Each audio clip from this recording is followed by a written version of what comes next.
हमारी एक और बहन हमारे साथ मौजूद है। अस्सलाम वालेकुम जी। अस्सलाम वालेकुम। जी बहन, आपका नाम? मेरा नाम हुमैरा है और मेरी डिवोर्स को तकरीबन 5 साल हो चुके हैं। लेकिन मेरा मसला ये है कि ना वो बच्चों को पूछते हैं और ना ही मुझे किसी चीज़ की सहूलत दी इन्होंने, बल्कि सब कुछ छीन लिया।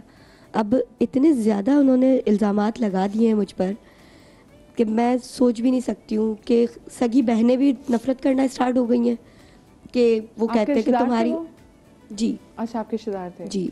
और आप अपनी सगी बहनों के बारे में कह रही मैं थी? अपनी सगी बहनों के बारे में, क्योंकि उन्होंने इतने इल्ज़ामात लगा दिए कि तुम्हारे तो पता नहीं कहाँ चक्कर होंगे, इसी वजह से तो तोड़े, तुम्हें शादी टूटी है तुम्हारी।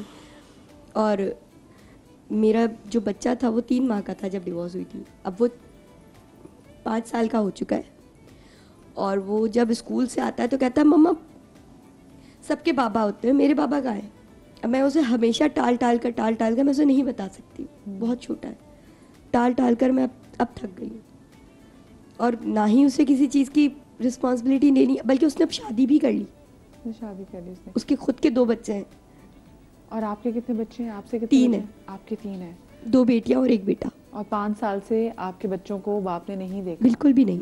आपके ससुराल वालों में से किसी ने बात की कि हाँ भाई बच्चे हैं, ये हमारा खून है, ये हमारे बच्चे हैं? कोई भी रिस्पॉन्सिबिलिटी नहीं ले रहा, बल्कि यहाँ तक कि कोई एक कॉल तक नहीं करता। कभी बीमार हुए बच्चे या मैं कभी बड़ी प्रॉब्लम में आई, किसी ने कोई फ़ोन नहीं करना, किसी ने कोई सपोर्ट नहीं करना। आप खुद क्या करती हैं फिर? मैं सिलाई करती हूँ। आप सिलाई का वो करती हैं। और आपकी बहनों को क्या मसला? आपकी बहनों ने आपको भी सपोर्ट नहीं करा? क्योंकि अगर आप रिश्तेदार हैं तो किसी और ने बीच में पड़ने की कोशिश की कि कहें भाई बच्चों की बीच में आए थे कजन्स वगैरह, बड़े अब्बू के वगैरह, मगर उनका कहना ये कि ये केस हम कोर्ट में नहीं ले जा सकते, ख़ानदान की बदनामी होगी।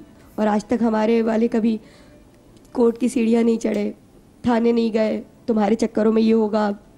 अब कुछ सोच समझ कर ही उसने तलाक दी होगी। मतलब इतना टॉर्चर हो चुकी हूँ, इतना किसी की हद नहीं। थाने जाने की ज़रूरत नहीं होती यहाँ पे।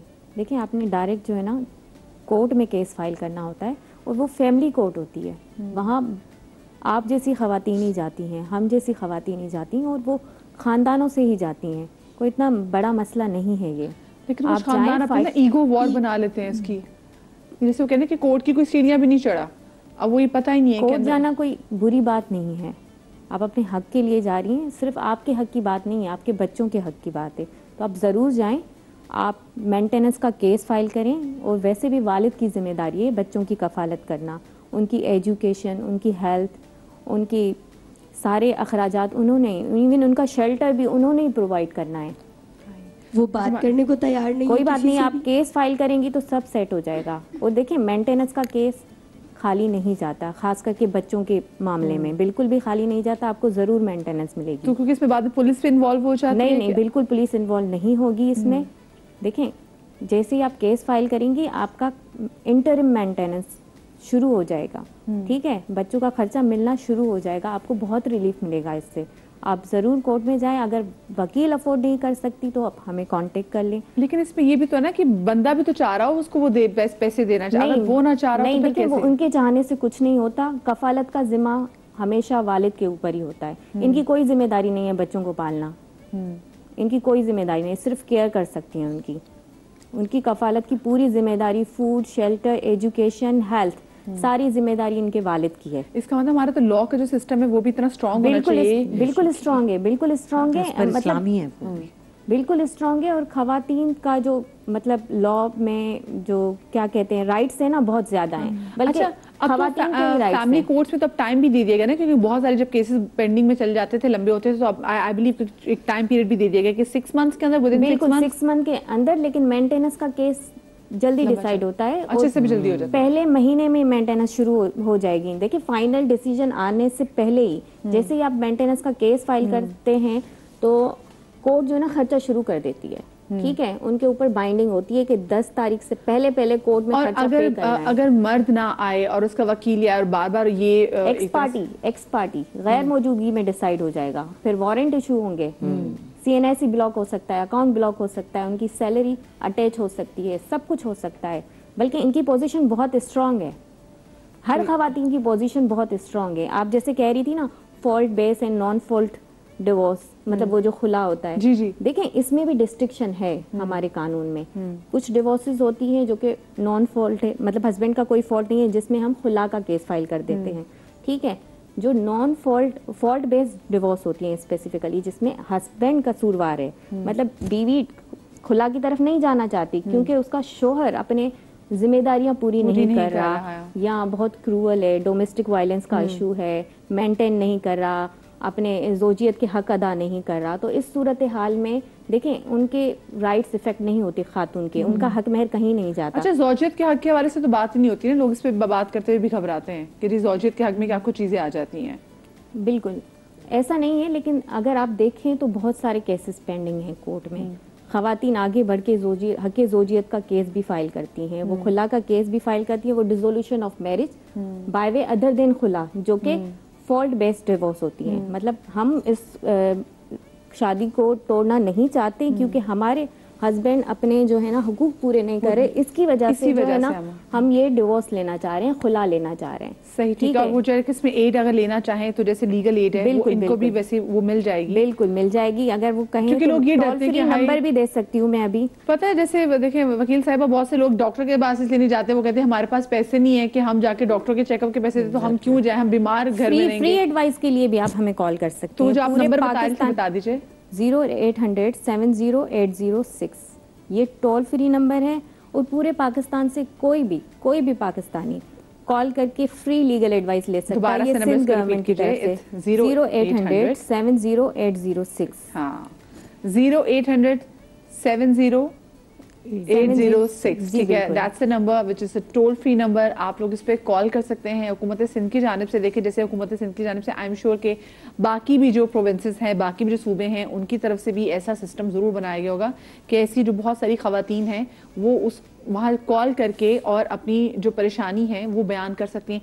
कितना ज़रूरी परवीन आपा के हवाले से बात की जाए, और स्पेसिफिकली जो हम आज गुफ्तगू करने का मकसद भी है ना कि हम एटलीस्ट किसी एक जहन में भी बात आ जाए कि हाँ भाई, औरत का भी हक है मूव ऑन करने का, उसको मूव ऑन करना चाहिए। और अगर वो नहीं सोच रही तो बाकी लोगों को इस हवाले से फिक्र करनी चाहिए कि भाई इसने, जैसे बंदे के लिए कहते हैं ना कि पहाड़ जैसी अकेली जिंदगी कैसे गुजारोगे, तो उस औरत के लिए भी वैसे ही पहाड़, शायद उस पहाड़ से भी ज़्यादा बड़ी जिंदगी। बिल्कुल, और वो उसको बच्चे भी पालने हैं अगर बच्चे हैं तो बस अल्लाह ताला सबको सिरातुल मुस्तकीम पे चलाए, स्पेशली शौहरों को, कि वो कम से कम इतना रियलाइज करें कि क्या बनेगा।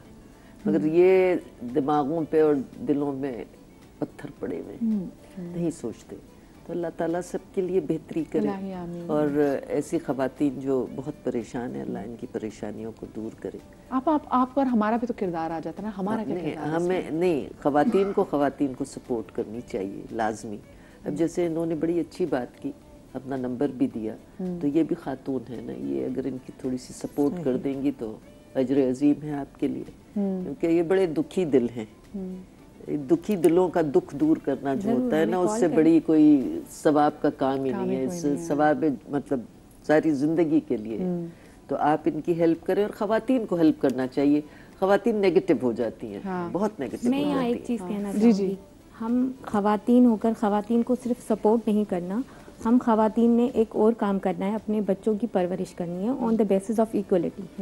लड़का और लड़की दोनों को एक जैसी तरबियत देनी है, ये हमारा ही काम है। हमारा ही काम है माइंड सेट चेंज करना। हाँ, वो जो जेंडर डिस्क्रिमिनेशन है, ये हमारी जिम्मेदारी है, जो कि हम पूरा नहीं करते। हम सिर्फ लड़की को तरबियत देते हैं और लड़के को कहीं भी तरबियत नहीं देते। हाँ। लड़के को हम गर्म खाना देते हैं, लड़की को हम ठंडा खाना। बिल्कुल ऐसा ही है। ये हम ख़वातीन, ये फ़र्क हम ही करते हैं। हाँ, ये फ़र्क हमें नहीं करना चाहिए, हमें नहीं करना चाहिए। तो ये हम ही चेंज कर सकती हैं, आप में, हम सब जो बैठे हुए हैं। बिल्कुल सही कह रहे हैं कि अपनी बेटियों को भी वैसे इक्वली हमने जो है उनके उसे ट्रीट करना है। नबिहा, वक्त बड़ा मुख्तसर है और जाते मैं आपसे पूछना चाहती हूँ कि हमारी बीइंग अ सोसाइटी मेंबर्स, हमारी यहाँ पे क्या रिस्पॉन्सिबिलिटी बन जाती है, क्योंकि बड़ा ज़रूरी है कि हम उस औरत को भी उतने ही जीने के मौके दें जैसे हम किसी डिवोर्स आदमी को जीने के मौके दे रहे हैं। इनफैक्ट मौके क्या देने, हम तो उससे पूछते भी नहीं है, बट एक डिवोर्स औरत के लिए एक बड़ा मरहला होता है मूव ऑन करना। हमारी क्या रिस्पॉन्सिबिलिटी है? मदीहा, नज़र का इलाज हो सकता है, नज़रिए का कोई इलाज नहीं है। आपको अपने नज़रिए को बदलना होगा, उस औरत को मुकाम देना होगा जिसको तलाक हो चुकी है, या जिसका शौहर इस दुनिया में नहीं है, और उन औरतों को मैं कहूँगी कि अपने आंसू पोंछ लें। आंसू गिराने से आपको कुछ नहीं बनेगा। मर्दों के माशरे में जिसकी तलाक हो गई है या जो बेवा हो गई है, उसको मर्द बन के जीना पड़ेगा, क्योंकि ये जो आपके अपने दुख है ना, यहाँ पर मैं सिर्फ आप लोगों के लिए इतना ही कहूँगी कि तेरे दुख इब्ने आदम तेरे ही रहेंगे, तेरे दुख इब्ने आदम तेरे ही रहेंगे। तो फिर चाहे इसको सुना या उसको सुना, हौसला पकड़ और निकल जा, टेंशन नहीं लेनी आपने। औरतें अपने आंसू पोंछ लें। मुझे रोती हुई औरतें बिल्कुल पसंद नहीं हैं, मुझे बहादुर और लड़ने वाली औरतें पसंद हैं, क्योंकि जब मेरे शौहर की डेथ हुई तो उसके बाद मैंने भी जो है वो यही सोचा था। हाँ, रोना नहीं है आपने, टेंशन नहीं लेनी, आप इस चीज़ को बहादुरी के साथ डील करें। अगर मैंने वही बताया, बाप नहीं है, भाई नहीं है, शौहर नहीं है, मैं आपके पास बेहतरीन मिसाल हूँ इस चीज़ की। ना मेरा बड़ा भाई है, ना मेरा शौहर, और ना ही मेरे सर पे बाप का साया था। मैं आज अगर इस मुकाम पे हूँ तो हर औरत इस मुकाम पर हो सकती है। बहादुरी पकड़े, मर्दों के माशरे में लड़ना सीखें। नबिया, आप इतनी यंग हैं और मैं आपको देखती हूँ कि जैसे आपने कहा कि आपके हस्बैंड की डेथ होगी, हमें इस चीज़ का इल्म नहीं था जी। तो जब हम नबिया को देख रहे हैं कि नबिया इतनी बड़ी माँ सामने एग्जाम्पल है कि अब वो बाकी जो कमज़ोर औरतें हैं वो नबिया के पास जाती कि भाई हाँ आप माइल्ड थेरेपी करिए कमज़ोर औरतें के। मैं देखे कि लोग भी बंदे भी हाँ बिल्कुल। तो नबिया, अल्लाह आपको हमेशा शाद आबाद रखे, मैं तो आपकी दुआ करती हूँ। और दूसरा ये देखिए, हम बाकी सबकी रिस्पॉन्सिबिलिटी ये है कि हमारे आसपास बहुत सारी हमारी ऐसी बहनें हैं जिनकी डिवोर्स हुई हुई है जी, जिनके हस्बैंड की डेथ हो गई है, और हम उनके बारे में कुछ सोच नहीं थे, बिकॉज हमें लगता है वो अपने हिस्से की ज़िंदगी जी चुकी हैं। उन्होंने नहीं जी, उन्होंने भी जीनी है। उनके बारे में सोचिए, उनके बारे में फ़िक्र कीजिए। और वही बात ना कि जैसे हम अपनी कुंवारी बहनों के लिए इतने कंसर्न होते हैं कि इनकी शादी करानी है, उनको भी आपने ही ऐसे ही आपने सोचना है कि हमने इनकी शादी करानी है और उनको अपने घरों को रुखसत करना है।